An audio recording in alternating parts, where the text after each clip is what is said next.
Anybody who would read the UN documents with just as much care as they would read a used car sales contract, they would never sign on to the system. For example, the international, the covenant, the draft covenant for human rights, for example, they list all of these wonderful privileges and rights which all mankind is going to have under the UN. And they're all there, freedom of speech, religion, peaceful assembly, and all of these good things. Oh, you're not going to find the right to bear arms there, by the way. They don't have that one there. But all the others they've got listed. You say, well, okay, so all of these rights are guaranteed, right, by the UN.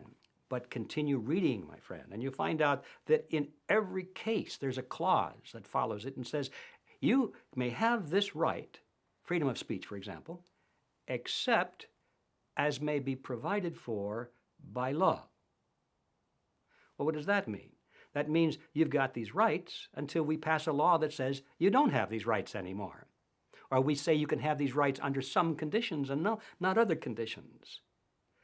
Every one of these so-called rights have that kind of a little gimmick following them, except as may be provided for by law, which means you haven't got them at all. You'll find those same clauses in the Soviet Constitution and in all of these totalitarian systems. They sound good to a casual reader, but when you really look at them carefully and read the fine print, you would never sign the contract.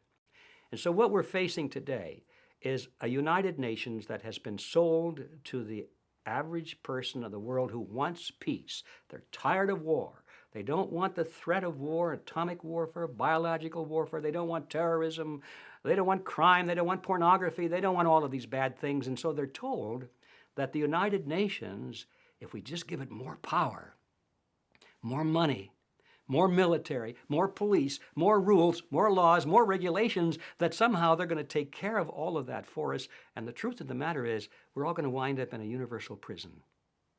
The same financial cartel are the most influential people in the establishment of the United Nations, which is being offered to the people of the world as a means of preserving the peace and protecting the interest of the common man. The same kind of a charade is going on there. Remember that the United Nations land was donated by the Rockefellers. Why did they do that? Why did the Rockefellers donate land, for example, to a Sloan Kettering Institute in New York, and then put 3 of their men on the board of directors?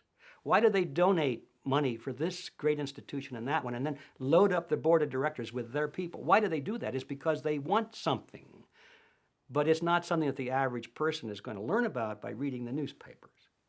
So the United Nations is a creation of these same people that created the Federal Reserve System.